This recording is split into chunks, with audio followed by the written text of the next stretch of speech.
Do you see things looking up like Mr. President has said? I think the only people for whom things are looking up is the president and members of his family, his business partners and cronies. We have to admit that. They're doing very well.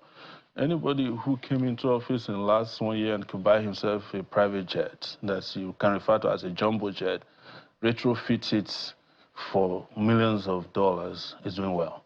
Somebody who can change his cars, and someone who can have a convoy of cars when majority of us can't even afford to buy fuel, and you have 100 of them following one man. He must be doing well. A country where you can create an office of the son of president, wife of president, daughter of president, they're doing very well. But the reality is that for the majority of Nigerians, nobody is doing well that I know of. And because what they are doing is to create an impression of development. But there is no humanity involved. And the development you also can't find. That is why you need a lot of lies to cover up the development narrative.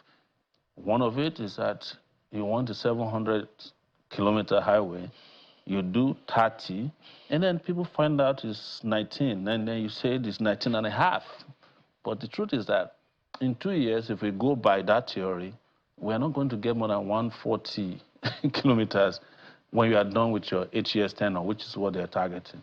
So the truth, as I know it, and as I've researched it, and as I'm aware of it, is there is nothing in terms of economic development. I must say that you can handle economic development and not separate it from security, because there's no way you are going to restore security in Nigeria without economic development. So you're right about that. And there's no way you can have economic development without building your infrastructure, without building the power sector. When they ask them, they say, oh, you know, somebody was saying, maybe, you know, we need road and we don't need security. Some say we need security, we don't need road. You need all of it, almost at the same time. You need power, you need infrastructure, you need security, because without all these things, you can't have economic development. Economic development is not a concept that is abstract. Yeah. It's real, and they have components. They have moving parts, and it involves infrastructure, it involves security. But if you were to ask me what I'll do first, it would be to restore electricity to this country. And the GDP you are talking about is going to 7%, will go to 40. But people that say Nigeria is too broke to do a lot of these things, which is why we are where we are. Why is it that Nigeria is never too broke to support its prodigal sons and daughters? I have said it before, and I'll repeat here on your show again, that the problem of Nigeria is not the population of its citizens, but the population of its thieves.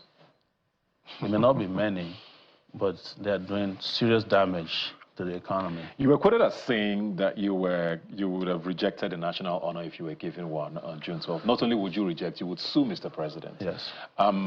For an honor that's given to you by the president, regardless of who's taking that seat. Why is that your sentiment? Would you consider it a honor if somebody robbed your house and presented your card to me at a public function? No. Explain the metaphor. The metaphor is that you will be upset with the robber, and you'll be upset with me. So who robbed who in this case now? It's the Nigerians have been robbed of mandates, of their dignity, of, you know, they've been deceived to believe that things are going on, and in the middle of it, someone like me, who is on their own side, saying, these guys are lying to you, I'm going to then line up and get a national award, in which the person who gave me the award is the person responsible for the atrocities I've always complained about. That would be counterintuitive if it's not. But you were part of the June 12 struggle. So I was part of the June 12 struggle, but I didn't do June 12 struggle to get an award. I did it to get freedom. I did it to fight for democracy. I did it to fight for progress and economic development. I did it for the people. I never expected an award. I never even expected that my name would be bandied around when they are giving award. And generally and personally, I do not accept awards. So whether or not you like Sowore, whether or not you believe is too troublesome, but he's made some very powerful points here that you have to admit are right. Nigeria's problem, our problem is not our population, but the population of those people who are stealing from our nation, who are looting from our natural resources and our commonwealth, and running away with those monies and those resources and taking them to the West and then dumping the money there and maybe never seeing them back again. So Sowore is right. Sowore is also right that Nigerians' mandate was robbed and was stolen from them. He literally was saying that Tinubu stole Peter Obi's mandate. Nigerians voted for Peter Obi in 2023 and it was robbed. But he's also right to also say that economic development is not abstract. It is not abstract.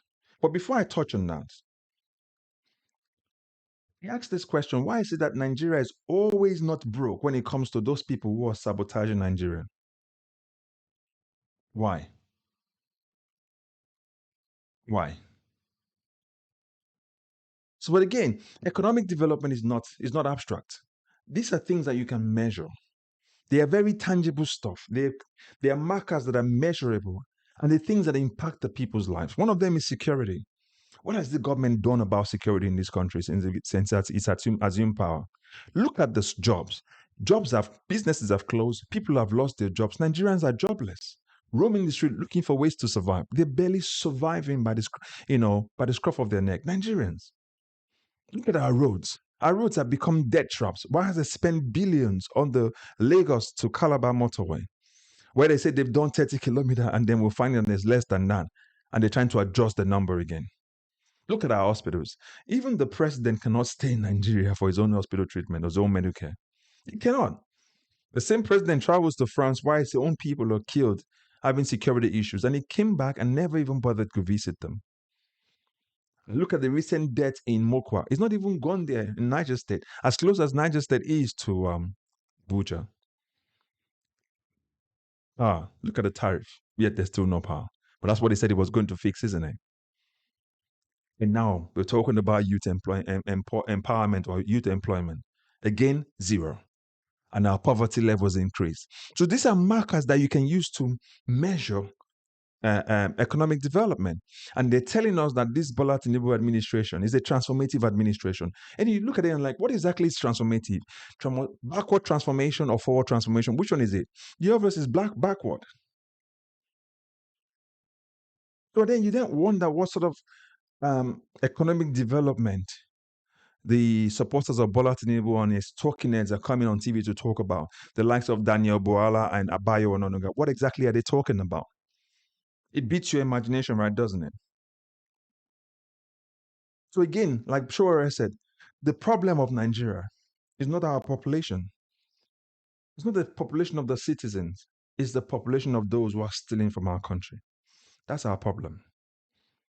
So I'm saying this clearly so everyone listening, and I'm saying to all of you, the reason for this channel mainly as well is so that we can continue to sensitize more Nigerians as we approach 2027. We need to make sure people are quite aware. Listen, you cannot sell your vote in 2027 and expect the government to do right by you. Every penny they give is an investment. If they give you 10,000 naira to buy your vote, just know that they've only paid you 2,500 naira per year.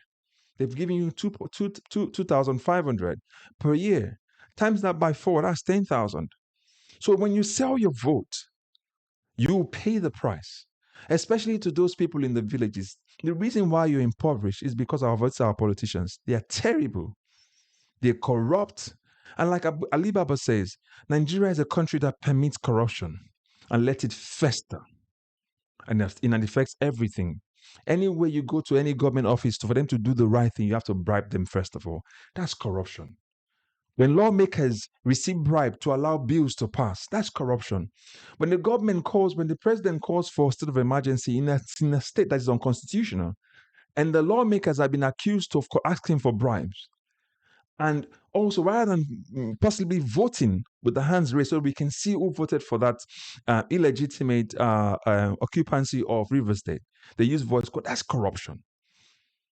So again, it is foolishness, stupidity to do the same thing and expect a different result. We must wake up to the reality that the government that we have in place right now is not a people's government. The policies of every government is what we're looking at.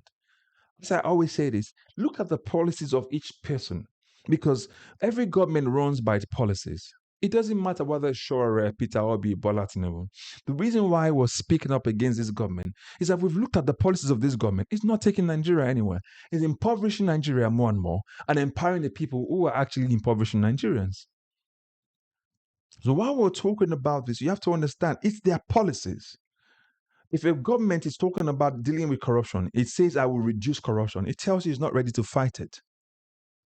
It's not going to put parameters in place to stop corruption from, festering, in the words of Alibaba. But yet it says it will reduce it. But you now see the amount of corruption under this government. Take 2025, for example. See the way they padded the budget under this government. It's the kind of government that we have. We don't want to even go into the National Assembly, which is a rubber stamp National Assembly that supports everything, even unconstitutional stuff that this current government actually tries to do. So make up your mind, help other people understand this, especially to those people in the villages. I know most people are very, very hungry. People are suffering. It's because of this government.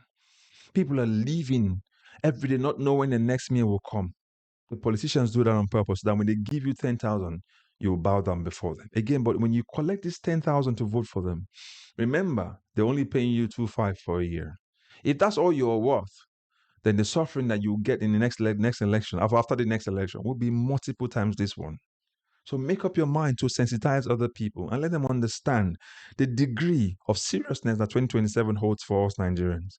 We must make sure we elect the right people, all the way down ballot, all the way, to make sure that only the right people who are fit, competent, who are there to support the people and administer government to favor the people are the ones we get.